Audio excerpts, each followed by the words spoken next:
सोलापुर गांव में एक भोली नाम की लड़की रहती थी। वह अपने ही नाम की तरह काफी ज्यादा भोली थी।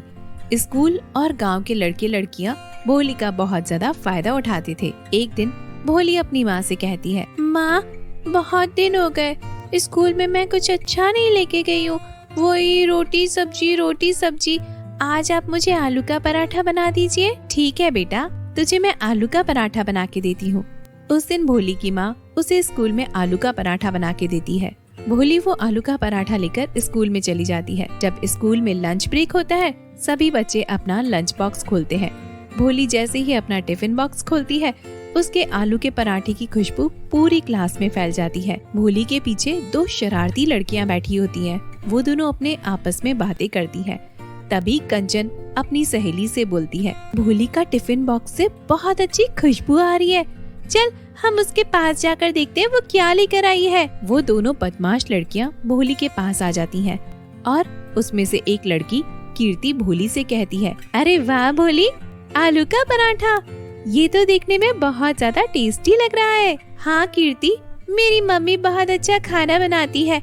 ये आलू का पराठा तो बहुत ही अच्छा बना है। मेरी मम्मी ने 3 आलू के पराठे दिए हैं, एक मैं खा लेती हूँ, बाकी तुम दोनों खा लो। दोनों लड़कियाँ भोली का आलू का पराठा खा लेती है। तभी कंचन भोली से कहती है, ये तो बहुत टेस्टी आलू का पराठा है। भोली, तो कल भी ऐसा आलू का पराठा लेके आएगी? हाँ हाँ कंचन, क्यों नहीं। इस तरह वो दोनों लड़कियाँ भोली से बहुत प्यार करती हैं। थोड़ी देर बाद छुट्टी हो जाती है। सभी अपने घर जाने लगते हैं। तभी बहुत जोर से बारिश शुरू हो जाती है। तभी स्कूल में एक छोटी सी लड़की की रोने की आवाज आती है। भोली उसके पास जाती है और उससे कहती है, क्या हुआ देवती? भोली, मैं घर से छाता लेकर आई थी, लेकिन किसी ने मेरा छाता चुरा लिया। अब इतनी तेज बारिश हो रही है, मैं अपने घर कैसे जाऊँ? अरे देवती, इतनी सी बात, तुम इसके लिए रो रही हो? मेरे पास एक छाता है, तुम ये ले लो। लेकिन भोली, तुम भीग जाओगी। कोई बात नहीं देवती, तुम ये छाता ले जाओ। बहुत बहुत धन्यवाद तुम्हारा। देवती भोली का छाता लेकर वहाँ से चली जाती है। तभी भोली भीगती भीगती सड़क से जा रही होती है। उसके आगे कीर्ति और कंचन चल रहे होते हैं। तभी कीर्ति कंचन से कहती है, अच्छा हुआ मैंने देवती का छाता चुरा लिया, नहीं तो हम दोनों भी भीग जाते। अरे कीर्ति, किसी को पता तो नहीं चला कि तुमने देवती का छाता चुरा लिया है? बेचारी अपना छाता ढूंढ रही होगी। भोली उन दोनों की बातें सुन लेती है और उसके पास जाकर बोलती है, कीर्ति, कंचन, ये तुम दोनों ने अच्छा नहीं किया, तुम्हें देवती का छाता वापस दे देना चाहिए। तभी कीर्ति को बहुत गुस्सा आता है और वो गुस्से में भोली से कहती है, तुम होती कौन हो हमें सीख देने वाली? आज तुमसे क्लास में जरा सा प्यार से क्या बात कर लिया? तुम तो अपने आप को बहुत ज्यादा शानी समझने लग गई। तुम जैसी भोली और पागल लड़की से कोई दोस्ती कैसे कर सकता है? हाँ, बढ़िया ही हमें सीख देने वाली। वह दोनों ऐसे ही बातें करते करते वहाँ से चली जाती हैं। उनकी बातों से भोली को बहुत ज्यादा दुख होता है। भोली सारी बातें भूलकर आगे की तरफ बढ़ने लगती है। तभी उसे रास्ते में सिंड्रेला रोक लेती है और सिंड्रेला भोली से कहती है, हे भोली, तुम भीगती हुई कहाँ जा रही हो? क्या तुम्हारे पास में छाता नहीं है? अपने सामने सिंड्रेला को देखकर भोली को विश्वास नहीं होता। तभी भोली सिंड्रेला से कहती है, आप सिंड्रेला हो ना? हाँ भोली, मैं सिंड्रेला हूँ। मैं राजकुमारी से मिलने आई थी, वह मेरी अच्छी दोस्त है, लेकिन इस बारिश की वजह से मैं सिंड्रेला लोग वापस नहीं जा पा रही हूँ, इसलिए मैं यहाँ पर खड़ी हूँ। तभी मुझे तुम नजर आई। ये तो बहुत अच्छी बात है सिंड्रेला कि आप राजकुमारी से मिलने आई। और रही बात मेरे छाते की, मुझे पता है भोली कि तुमने अपना छाता देवती को दे दिया है। तुम बहुत अच्छी लड़की हो। आपको मेरा नाम कैसे पता चला सिंड्रेला? आप तो देवती का नाम भी जानती हो। आपको कैसे पता चला कि मैंने अपना छाता उसे दे दिया? भोली, मैं किसी को भी देखकर उसका नाम उसे बता सकती हूँ और उसके बारे में सब कुछ जानती हूँ। मैं ये भी जानती हूँ कि तुमने अपना छाता उसको दे दिया है। अभी एक काम करो, मैं ये छाता तुम्हें देती हूँ। अब तुम ये छाता लेकर अपने घर जाओ।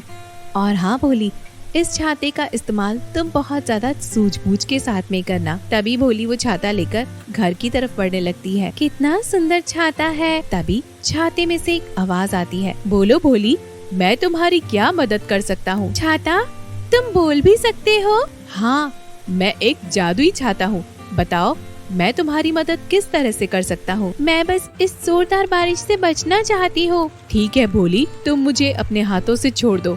तुम्हें मुझे पकड़ने की जरूरत नहीं है। जहाँ जहाँ तुम जाओगी मैं तुम्हारे साथ चलूंगा। अब तुम मुझे छोड़ दो। तभी भोली उस छाते को छोड़ देती है। भोली जैसे जैसे आगे बढ़ती है, छाता उसके साथ वैसे वैसे आगे चलने लगता है। तभी कीर्ति और कंचन, जो कि उसके आगे चल रहे थे, वो ये सब पीछे मुड़ के देख लेते हैं कि भोली का छाता बिना पकड़े उसके साथ चल रहा है। तभी कंचन बोलती है, कीर्ति, तुमने देखा भोली का छाता बिना पकड़े उसके साथ में चल रहा है? हाँ कंचन, ये ऐसे कैसे हो सकता है? काश ये छाता हमारे पास होता तो। चलो एक काम करते हैं कंचन, ये छाता हम भोली से हड़प लेते हैं। दोनों भोली के बीच में चलने लगती हैं। तभी भोली को रास्ते में एक बूढ़ी औरत नजर आ जाती है। वो अपने घर के चौखट पर बहुत ज्यादा थक कर खड़ी हुई थी। तभी भोली उस बूढ़ी के पास जाती है और बूढ़ी से पूछती है, क्या हुआ दादी? बेटी, मेरे घर में एक भी दाना अनाज का नहीं है। मैंने पूरे दिन से कुछ भी नहीं खाया और बारिश की वजह से आज मैं भीख मांगने भी नहीं जा पाई। कितना अच्छा होता ना दादी कि मैं आपकी मदद कर सकती। बेटी, तुम अभी बहुत छोटी हो, तुम मेरी मदद कैसे कर सकती हो? तुमने मुझसे इतना बोला, यही बहुत बड़ी बात है। काश दादी, मैं आपका पूरा घर अनाज से भर सकती और आपकी ये झोपड़ी एक पक्के मकान में बदल सकती।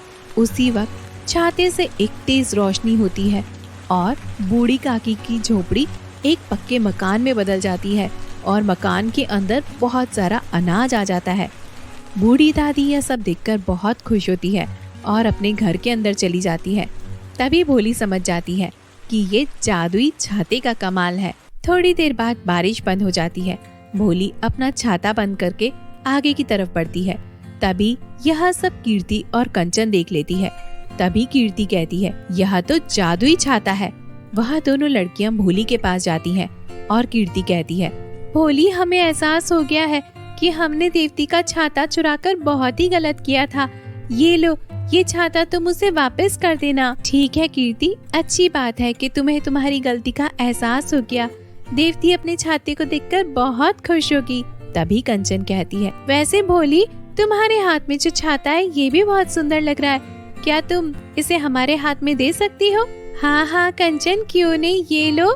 भोली देखो, हमने तुम्हारी बात मानकर देवती का छाता तुम्हें वापस कर दिया है।